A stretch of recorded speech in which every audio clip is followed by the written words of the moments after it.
While I was serving overseas during my military deployment, I received a gut-wrenching video from my uncle. He was violently beating my innocent son.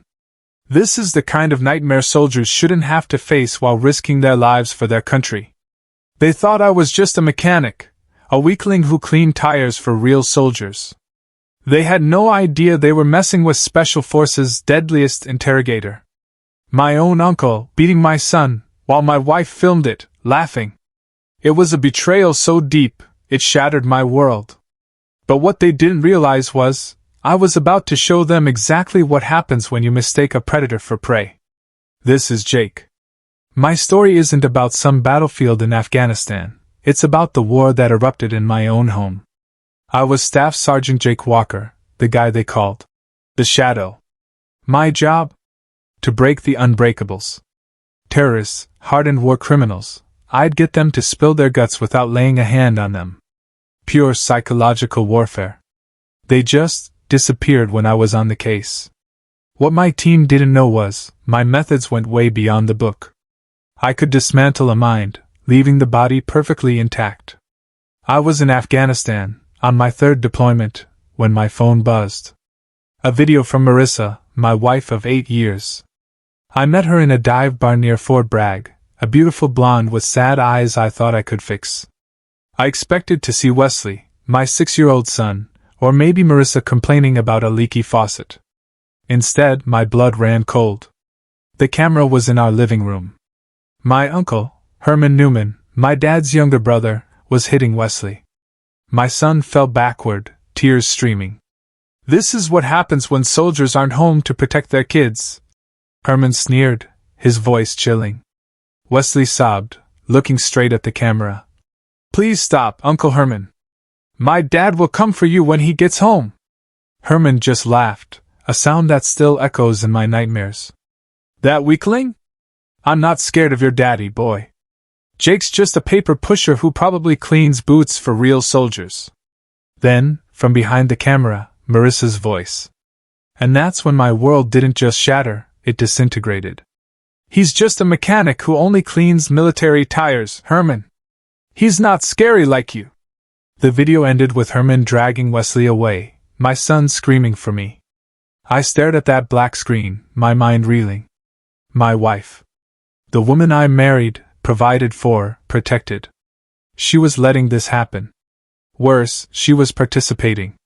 They thought I was just some grunt. They had no idea I was the Army's deadliest interrogator, a master of psychological manipulation who could destroy lives with surgical precision. 20 minutes later, Colonel Blake Turner found me still staring at my phone. Walker, you look like you've seen a ghost. Colonel, I said, my voice eerily calm. I need emergency leave. Family crisis. Blake studied my face. He saw it, the predator in me, awakened. How long? He asked. However long it takes to handle some unfinished business. 18 hours later, I was touching down at Fort Bragg. The entire flight, I was researching, planning. Intelligence gathering is key to any operation. Herman Newman, 42, lived in some rundown apartment complex. Freelance contractor, mostly cash jobs. More importantly, a gambling problem. He owed money to dangerous people. My first stop wasn't home, it was Herman's building. Sunset Manor Apartments.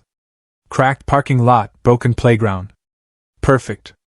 I positioned myself across the street. Within 2 hours I had my answers. Herman was dealing drugs, small time, but enough to bring serious legal trouble.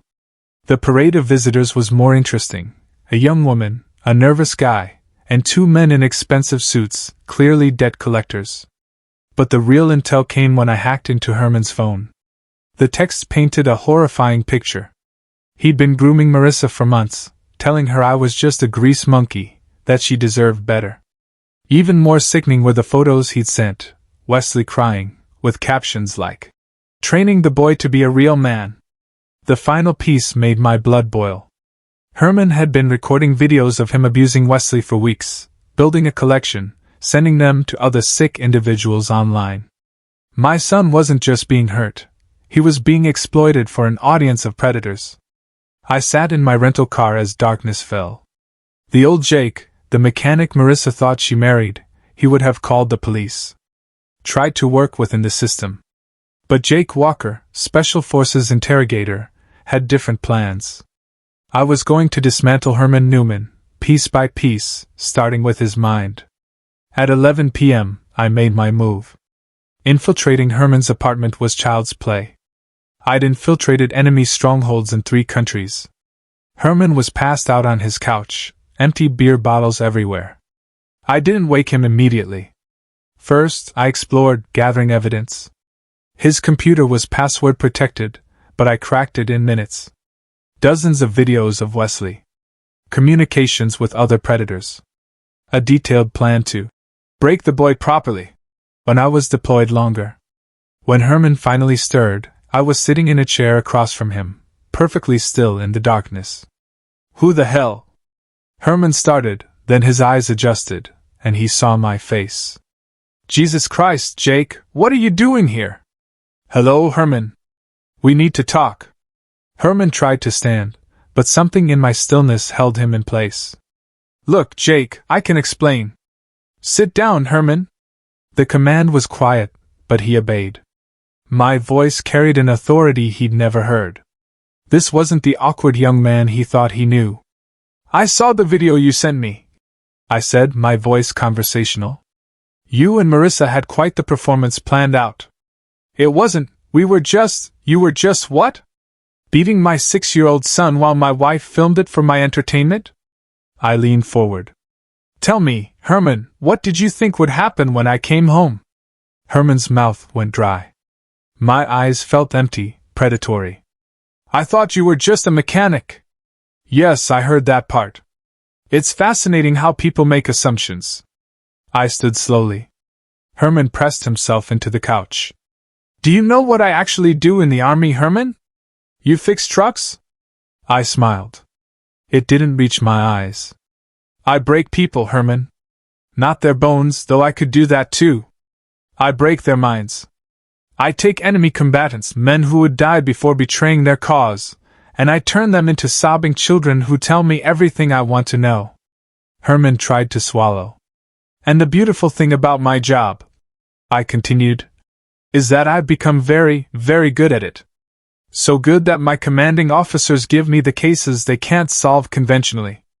I walked to Herman's computer and turned the screen towards him. His face went white as he saw his own files, all the videos, all the communications. Here's what's going to happen, Herman.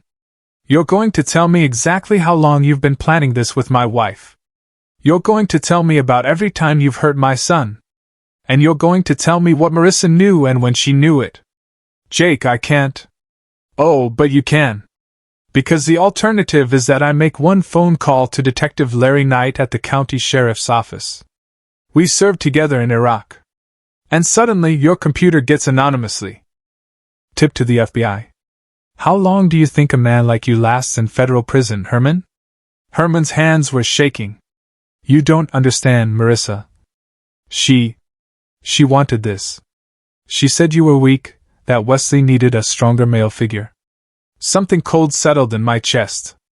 Continue. We've been together for 2 years, Jake. Since your last deployment. She said you weren't man enough for her. That you were just some nobody who pretended to be a soldier. 2 years. My son. She said he needed discipline. Real discipline. Said you were too soft on him.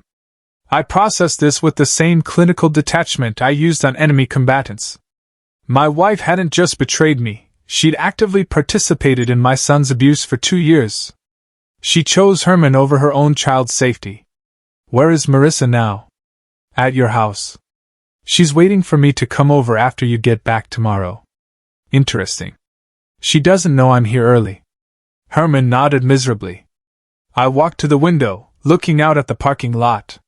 You know, Herman, in my line of work, we have a saying, the best revenge is the kind your enemy designs for themselves. You and Marissa have been so helpful in that regard. What do you mean? I turned back to him. He saw something in my expression that made him want to run. You're going to help me give my wife exactly what she deserves. And Herman, by the time I'm done with both of you, you're going to wish I really was just a mechanic. I left Herman's apartment at 3 a.m. A detailed confession on my phone, and a man so terrified he'd do anything I asked. But I wasn't done. I needed to understand the full scope of their betrayal. My next stop was a surprise visit to Mrs. Celeste Richardson, an elderly widow across the street who loved Wesley. I'd helped her with yard work before deployments, and she kept tabs on the neighborhood. "Jake, my goodness, you're home early," Celeste said when she answered her door at 6 a.m. "Emergency leave, Mrs. Richardson. Family situation. I was hoping you might help me understand what's been going on while I was away."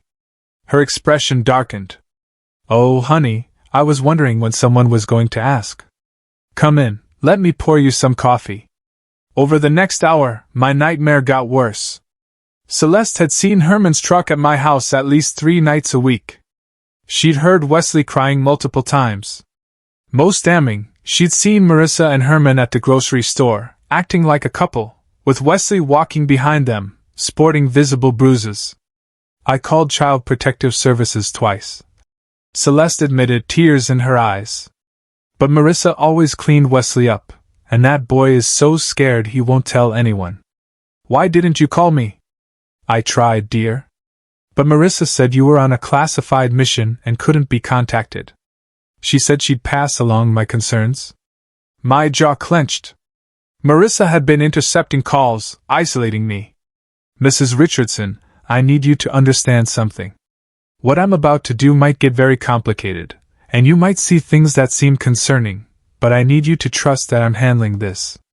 She studied my face. Her husband was a Vietnam veteran. She recognized the look of a soldier preparing for war. "That boy is lucky to have you as a father," she said simply. "You do what you need to do." My final stop before confronting Marissa was the bank. I needed to understand their financial situation. What I found made me smile grimly. Marissa had systematically drained our joint savings, transferring money to an account in her name only. She'd also opened a credit card in my name and maxed it out on personal purchases. She wasn't just betraying me, she was stealing from me, preparing to leave me financially ruined. By 10 a.m., I was parked outside my own house, watching. Wesley was at school. Marissa was alone, on the phone, laughing.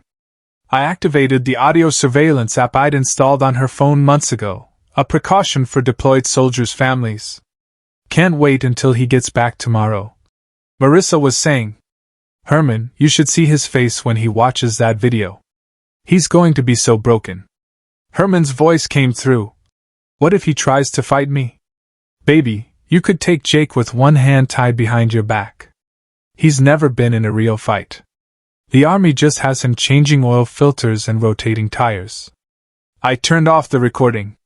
They thought tomorrow's homecoming was their victory celebration. They had no idea I'd been home for hours. That I'd already dismantled Herman's life. That I was about to introduce them both to the real Jake Walker. Wesley would be home in 6 hours. I had to have the first phase done by then. My son wouldn't witness any more trauma. I walked up to my front door and used my key. Marissa was in the kitchen, her back to me, still on the phone with Herman. "I'm telling you, he'll probably cry when he sees what we..." She turned around and screamed. I stood in the doorway, still in fatigues, duffel bag over my shoulder. Exactly like the husband returning from deployment. Except for my eyes. They held a coldness that made her drop her phone. "Hello, honey," I said quietly. "I'm home." Marissa's face went through a rapid series of emotions: shock, fear, guilt, then a desperate attempt at normalcy. "Jake, oh my God, you scared me. I thought you weren't coming home until tomorrow."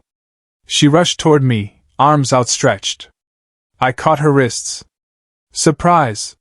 She tried to smile, but something in my grip, in my tone, made her nervous. "How long have you been home?" "Long enough." I released her and walked into the living room, looking around like I was seeing it for the first time. "Nice setup you have here. Very comfortable." "What do you mean?" I turned to face her. She was wearing new, expensive clothes. Hair styled. Nails manicured. All paid for with stolen money. I mean, this whole arrangement you and Herman have worked out. Very cozy. Her face went white. I don't know what you're talking about. I pulled out my phone and played the video Herman had sent. She watched herself mock me while Herman abused our son. With each second, she seemed to shrink. Want to try that again? I asked when the video ended. Marissa's mouth opened and closed like a fish out of water. Jake, I can explain. Oh, I'm sure you can. But first, let me explain something to you. I sat in my favorite chair, the one I bought when we first moved in. You see, Marissa, you made a critical error in judgment. What error? You assumed you knew who I was. What I was capable of. My voice remained conversational, almost friendly. It's a common mistake. People see what they want to see. Marissa backed toward the kitchen, but I made no move to follow. My stillness was more threatening than any yell. You thought I was weak. A mechanic? Someone who cleans tires for real soldiers? Someone who couldn't protect his own family? Jake, please. But here's the thing about assumptions, Marissa. They can be very dangerous when you're wrong. I leaned forward. Do you know what I actually do in the army? She shook her head, tears forming. I break people, Marissa. It's my specialty. I take the strongest, most committed enemies of our country, and I turn them into sobbing, broken shells who tell me everything I want to know. And I do it without leaving a mark. The kitchen phone rang. I looked at the caller ID and smiled. That would be Herman.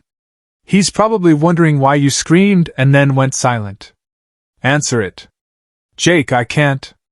The command carried an authority that made Marissa move before she consciously decided to. She picked up the phone, hands shaking. Hello, Marissa? What happened? I heard you scream and then the line went dead. I walked over and held up my hand for the phone. She looked at me pleadingly, but my expression left no room for argument. She handed it over. Hello, Herman. Dead silence on the other end. I think you and I need to have another conversation. Why don't you come over? Marissa and I were just discussing your relationship. Jake, I don't think. My voice dropped to a whisper that somehow carried more menace than a shout. You have 10 minutes to get here, or I start making phone calls. To the police. To your landlord. To the people you owe money to. Your choice. The line went dead. I hung up and turned back to Marissa, who was openly crying. Now, while we wait for Herman, why don't you tell me about the money you've been stealing from our account? Herman arrived in 8 minutes. I watched him from the window, sitting in his truck for a full minute, trying to gather courage. He walked to the door like a man walking to his execution. I answered before he could knock. Right on time. Come in, Herman. Marissa was just about to explain how long you two have been planning this. He stepped inside. Marissa was on the couch, tissues in hand, makeup smeared. Sit down, Herman, I said, gesturing to the chair across from Marissa. We're having a family meeting. Herman sat, eyes darting between us. I remained standing, watching them both. No, I began. I've heard Herman's version of events. About how this started 2 years ago. About how you, Marissa, decided our son needed real discipline. About how you've been stealing money from our account and planning to leave me financially destroyed. But I want to hear it from you. Marissa looked at Herman, who avoided her eyes. Jake, you have to understand. I understand perfectly. You thought you'd married a weak man who would never fight back. You thought you could humiliate me, abuse my son, steal my money, and I'd just take it because I was too pathetic to stop you. That's not what. You made one critical mistake. I walked to the mantel where I kept my military commendations, awards Marissa had never bothered to read. You never actually looked at who you married. I picked up a framed certificate. Purple Heart, for wounds received in enemy action in Afghanistan. I set it down and picked up another. Bronze Star with Valor Device, for heroic achievement in ground combat against an armed enemy. Herman was staring at them, blankly. I picked up a third. This one's my favorite. Army Commendation Medal for my work in intelligence operations, specifically for developing new interrogation techniques that were adopted service-wide. Marissa's face was completely white. You see, Herman, when you call me a weakling who cleans tires, you are insulting a man who has personally interrogated over 200 enemy combatants. A man who specializes in psychological warfare. A man who can destroy lives without ever throwing a punch. I sat across from both of them. And now you've given me a reason to use those skills on you. What do you want? Herman asked, barely a whisper. I smiled, the same cold smile I'd used on enemy prisoners. I want justice. And unfortunately, you're both going to help me get it. Simple. You're both going to confess everything. The abuse, the affair, the financial theft, all of it. You're going to do it on camera, with full detail. And you're going to sign written statements. And if we don't? Marissa asked. I pulled out my phone and showed them a video. It was Herman's apartment building, with a clear timestamp from earlier that morning. This is federal agents executing a search warrant on Herman's apartment. They're going to find some very interesting things on his computer. Herman went pale. You didn't? Oh, but I did. You see, Herman, when you make enemies with someone in intelligence operations, you don't get to keep secrets. I turned to Marissa. And as for you, darling wife, I've already frozen our joint accounts and filed fraud reports on the credit card you opened in my name. The bank is very interested in talking to you. Both of them stared in horror. But here's the beautiful part, I continued. If you cooperate fully, confess everything, sign the documents, and do exactly what I tell you, I might be persuaded to show mercy. What kind of mercy? Marissa asked desperately. My smile widened. The kind where you get to discover exactly how creative a professional interrogator can be when someone hurts a child. 3 hours later, I had detailed written confessions from Herman and Marissa, along with video recordings of them admitting to everything. Herman confessed to 2 years of systematic child abuse, creating and distributing illicit content featuring Wesley, and planning to escalate the abuse. Marissa admitted to the affair, financial theft, and actively participating in my humiliation and our son's abuse. But I wasn't finished. Confessions were just the beginning. Now comes the interesting part, I told them as I reviewed the documents. You see, I could turn these over to the authorities right now. Herman would be looking at federal charges for the content on his computer, plus child abuse charges.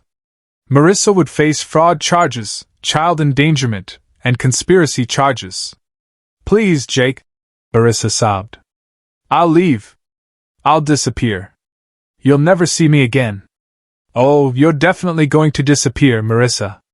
But not the way you think. I stood and walked to the window. Wesley's school bus would arrive in 30 minutes. Here's what's going to happen.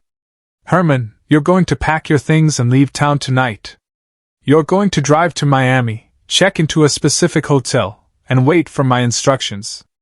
What instructions? The kind that keep you out of federal prison. You see, Herman, I have friends in very interesting places. Some work in law enforcement. Others work in less official capacities. The choice of which friends I introduce you to depends entirely on how well you follow directions. Herman nodded frantically. I turned to Marissa. As for you, my dear wife, you're going to pack Wesley's things and yours. Just the essentials. Then you're going to take him to your sister's house in Charlotte. Why? Because what happens next isn't something a child should witness. My voice carried a finality that made both of them shiver. You're going to tell your sister that we're getting divorced, that you made some mistakes, and that you need a place to stay while the lawyers sort things out. Jake, please, we can work this out. My voice cut through her pleading like a blade. There is no working this out. There is no reconciliation. There is no forgiveness. You chose to hurt my child and humiliate me. Now you get to live with the consequences. Marissa tried one more time. What about Wesley? He needs his mother. I walked over to her, close enough that she could see the cold fury in my eyes. Wesley needs to be protected from his mother. The woman who allowed her lover to abuse him for 2 years. The woman who filmed his humiliation for her own amusement. I love my son. No, you don't. If you loved him, you would have protected him. Instead, you sacrificed him for your own gratification. I stepped back. Pack his things. Now. He's never coming back to this house while you're in it. The school bus pulled up outside as Marissa was packing Wesley's clothes with shaking hands. I watched my son get off the bus, backpack over his shoulders, walking slowly toward the house like a boy afraid of what waited for him. I met him at the door. Daddy? Wesley's face lit up with joy and relief. You're home early. I knelt down and hugged him, truly hugged him for the first time in months. I could feel how thin he'd gotten, see the faint bruises that makeup couldn't completely hide. Hey buddy, I missed you so much. Are you staying home now? Please say you're staying home. I'm staying home, Wesley. And we're going to take a trip to see Aunt January. Would you like that? Wesley nodded eagerly. Will Uncle Herman be there? I felt something cold and vicious settle in my chest. No, buddy. Uncle Herman won't be bothering us anymore. As I helped Wesley pack his favorite toys, I made a silent promise. Herman and Marissa thought they were destroying a weak man. Instead, they'd awakened something far more dangerous. A father who would stop at nothing to protect his child, and a soldier trained to destroy his enemies with methodical precision. The real reckoning was just beginning. After Wesley and Marissa left for Charlotte, I followed at a distance to ensure they went there. I returned home to begin Phase 2. I had 48 hours before anyone expected to hear from me. My first call was to Detective Larry Knight, my old army buddy.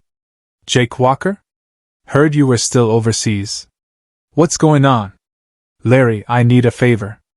Hypothetically speaking, if someone had evidence of systematic child abuse and financial fraud, but wanted to handle things privately before involving law enforcement, how would you recommend they proceed? There was a pause. Jake, is everything okay? Define okay. Jesus Christ, how bad is it? I told him everything. Jake, normally I'd tell you to bring this evidence in immediately, but given what these people did to your boy, how much time do you need? 72 hours. You've got it. But Jake, whatever you're planning, make sure you can live with it. Oh, I can definitely live with it, Larry. The question is whether they can. My second call was to Colonel Blake Turner. Walker, you just left 24 hours ago. Please tell me you're not calling to extend your leave. Actually, sir, I'm calling to request a transfer, stateside assignment. My family's situation has become complicated. Blake was quiet. How complicated? I gave him a sanitized version. When I finished, Blake's voice was ice cold. Jake, you know I have connections at CI. I could have investigators on this within hours. I appreciate that, sir, but I prefer to handle this through civilian channels. Understood. Consider your transfer approved. And Jake, if you need any resources for handling your family situation, you know how to reach me. The third call was the most important. I dialed a number I'd memorized but never thought I'd use, Rodriguez's investigation services. Jimmy, it's Jake Walker. Jimmy Rodriguez had been my partner in intelligence operations. He left the Army to start a private investigation firm specializing in discrete problem resolution for military families. Jake, man, I thought you were still downrange. What's going on? I explained. Jimmy listened without interruption. Jesus, Jake, these people really picked the wrong family to mess with. What do you need? Everything. Full backgrounds on both targets. Financial records, employment history, criminal history, family connections, debts, secrets. I want to know every pressure point they have. How deep do you want me to go? All the way down. And Jimmy, I need it fast. Give me 12 hours. I'll have a complete dossier on both of them. My final call was to Marissa's sister, Jan Kellogg, in Charlotte. Jake? Marissa just got here with Wesley. She said you two are having some problems. Jan, I need you to keep Wesley with you for a while. Things are complicated right now. Of course. But Jake, Marissa seems really upset. She's not telling me much, just that you found out about some mistakes she made. That's a generous way to put it. Jan, I need you to understand something. Wesley has been hurt badly. I'm handling the situation, but he needs to be somewhere safe while I do. Jan's voice became serious. Hurt? How? I can't get into details over the phone. But Jan, don't let Marissa take him anywhere without calling me first. And if she tries to leave with him, call the police immediately. Jake, you're scaring me. Good. Being scared will keep Wesley safe. After hanging up, I sat in my quiet house. Herman was driving to Miami, terrified and under my control.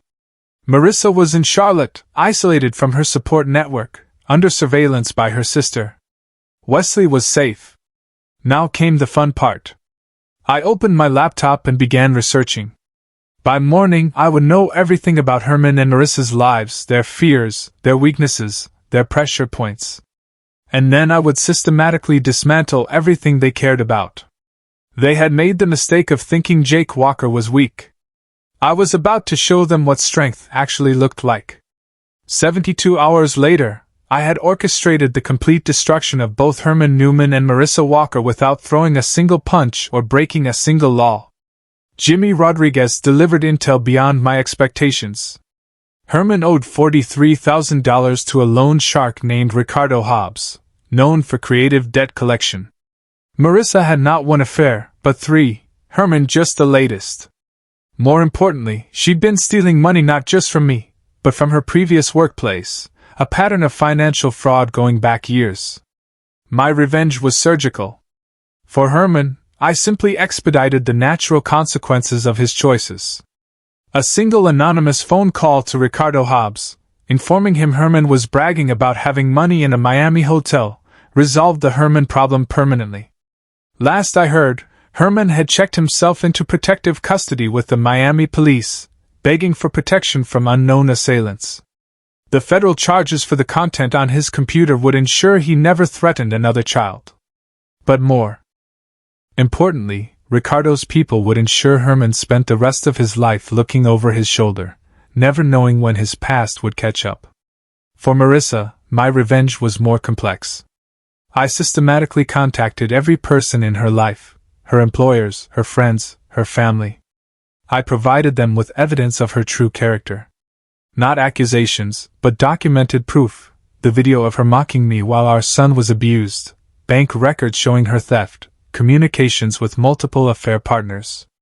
Marissa's carefully constructed image as a devoted military wife and loving mother crumbled in 48 hours. Her employer fired her for theft.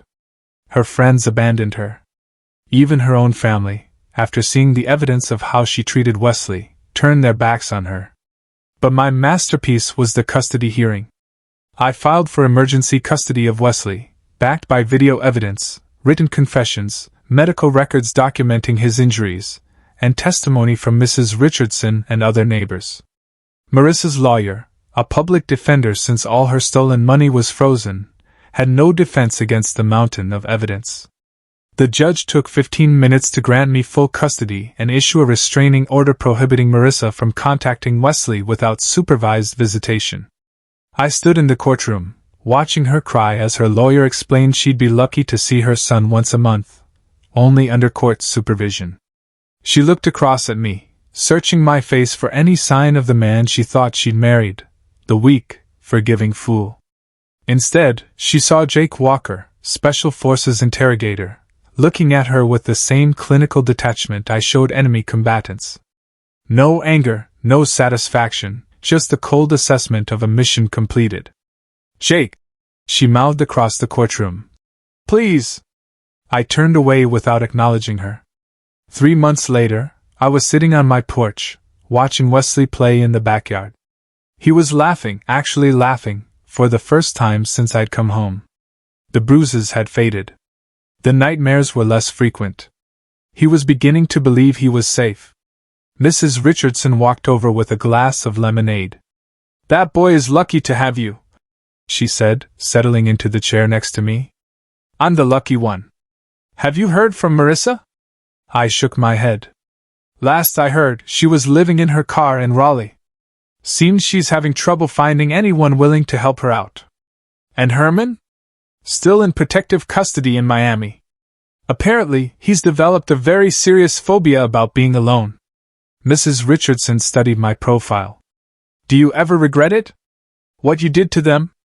I watched Wesley climb his swing set, the same one where Herman had once forced him to apologize for disrespecting him. Now Wesley climbed it fearlessly, knowing his father was watching, knowing he was protected. Mrs. Richardson, I spent years in enemy territory, hunting down people who hurt innocent civilians. I never thought I'd have to use those skills on my own family. But regret destroying the people who abused my son? Not for a second. My phone buzzed. A text from Colonel Turner.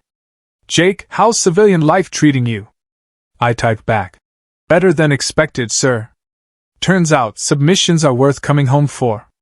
As my son soared on his swing, I, Jake Walker, former Special Forces interrogator, current single father, and permanently reformed believer in the power of underestimating the quiet ones, made myself a promise: Wesley would never have to be afraid again. And anyone who tried to hurt him would discover what Herman and Marissa had learned. The most dangerous enemy is the one you mistake for prey. Some people, I'd learned, confuse quiet strength with weakness. Those people discovered their mistake exactly once. I'd spent my career protecting innocent people from monsters. I just never expected to find the worst monsters in my own home. But I'd handled them the same way I handled every other threat to innocent life, with methodical precision, overwhelming force, and absolutely no mercy. Wesley called out from the swing set. Daddy, watch me go really high. I smiled. A real smile, warm and genuine. Nothing like the cold expression my enemies had learned to fear. I'm watching, buddy. I'm always watching. And in a house across town, where Marissa was spending another night alone, wondering how the weak man she'd married had destroyed her entire life so completely, those words would have sent a chill down her spine. Because Jake Walker was always watching, always protecting, and never, ever forgiving those who threatened his family. The quiet ones, as Herman and Marissa had learned too late, were the most dangerous of all.